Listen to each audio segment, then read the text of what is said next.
clarinet players, there is your senior prepared etude. So let's talk about some of the things that you have to figure out between now and when it's due to get from where you are to something like that. One of the trickiest things, I think, right off the bat is the rhythm in measure 2. And to explain the rhythm in measure 2, we're going to talk about the rhythm in measure 5. So this rhythm, 1 and 3, is a rhythm we see a lot in band, and especially the district band sight reading. And, you know, we have an eighth note followed by a quarter note followed by an eighth note, 1 and 3. Well, these are the same proportions as we have at the beginning of measure 2, 16th, 8th, 16th. So instead of being ba ba ba ba, it'll be ba ba ba ba. Okay? So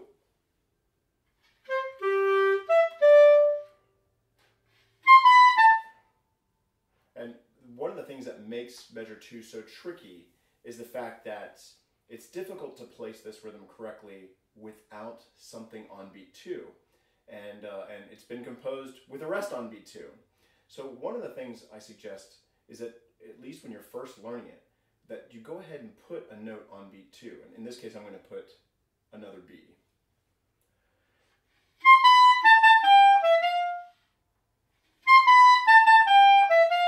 And then when you put the rest back in, the rhythm will be more confident and certain, and it will flow from the first beat into the second beat without an awkward hesitation. So here it is one more time with the note on the rest. And here it is printed. That rest is really just super, super tiny and shouldn't interrupt the line. In measure 3, we have some interesting leaping note configurations here, arpeggios, and I want to talk to you about your choices here. You have two choices in the first part of the beat. We have G, E, C sharp going to an F sharp. And many young clarinet players simply gravitate to whichever C sharp they learned first.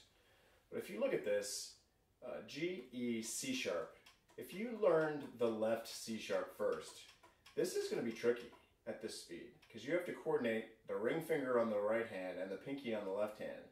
And on top of that, the pinky on the left hand has to reach to get to its key.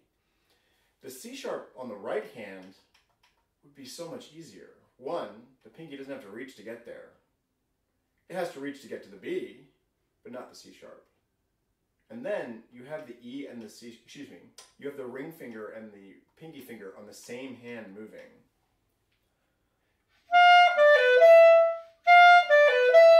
For most people, this is going to be an easier move, even if this isn't the C sharp you learned first. Okay, and in reality, with all the pinky keys, there are no alternates. We're supposed to be able to use them all equally well. When we get to measure 7 and 8, we effectively are in 6/8 time, or 12/8 time, however you'd like to think about it. And if we think of it that way, that makes the 16th notes a lot easier to understand in measure 8. So,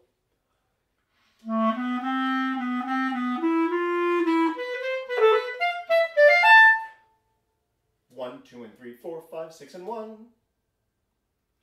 And if at the beginning, when you're first looking at measure 7, if those ties are making it difficult to understand how to play the rhythm, take them out.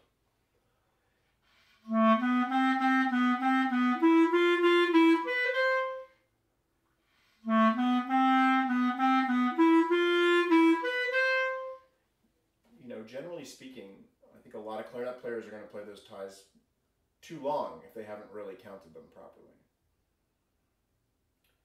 And measure 9 is visually difficult to perceive, because we have E flat, E flat, E, E flat, E, F. And, you know, that's just a little chromaticism. In fact, the whole measure is really chromatic. And so once you get past the looking at it,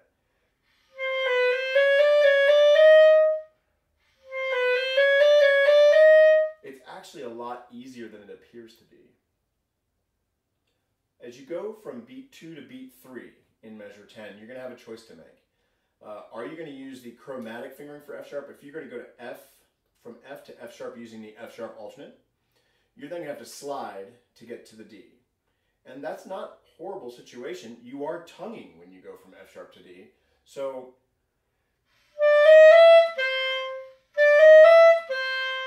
that's definitely possible. It's an option to consider. The other option would be to finger flip from F to F sharp, and then it'll be easier to get to the D.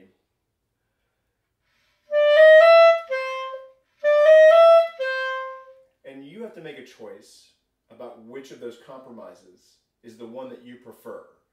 Do you prefer finger flipping from F to F sharp? Or would you rather use the F sharp alternate and then slide to the D? Whatever you choose in measure 11, you should duplicate in measure 12. They're the same measure.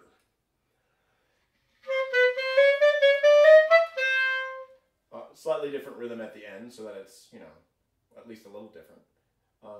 But generally speaking, whatever you do as your choices in measure 9, you should duplicate in measure 11. There's really no reason to change.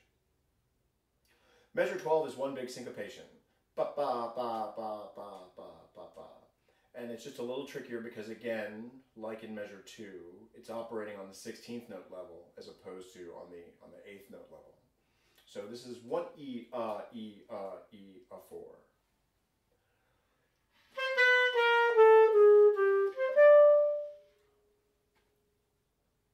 In the last couple of measures here, you have a couple of choices. I think really the trickiest thing throughout the last 2 measures is the wind, okay? Because the first statement is forte with an accent at the end, and then you immediately have to play mezzo piano with an accent at the end.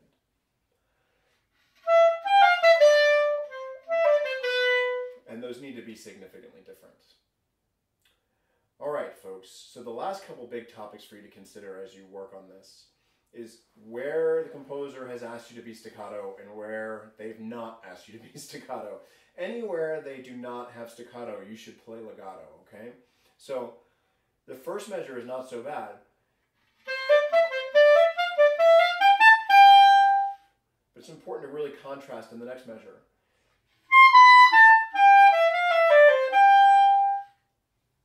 Especially tricky, measure 4.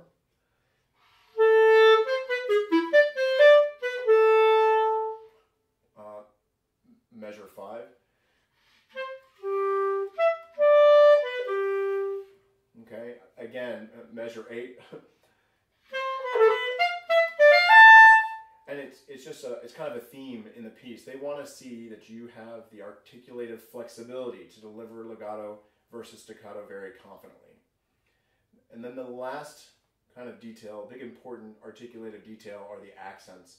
And it's really important to remember, by the way, clarinet players, that accents are bursts of wind that must decay. If you simply sustain the note loud, it is not an accent. So looking at measure 8.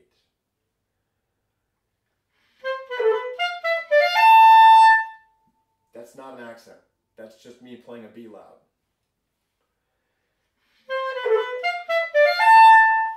There must be a burst of wind and a diminuendo. I mean, that's what an accent symbol is. It's a diminuendo symbol, right? The last thing to say are the usual things you hear from me. You have to start this at a tempo that you feel comfortable. And it doesn't matter what that tempo is. If your first week of looking at this,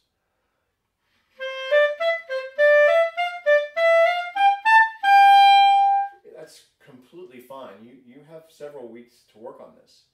And the more carefully you start it, and more carefully you repeat it thoughtfully, then the sooner you'll be playing it quickly with all the details that you want to have in it. I hope this is helpful to you, and if you have questions, please, you can reach me at tobinclarinet.com, and good luck preparing your district band audition online this year.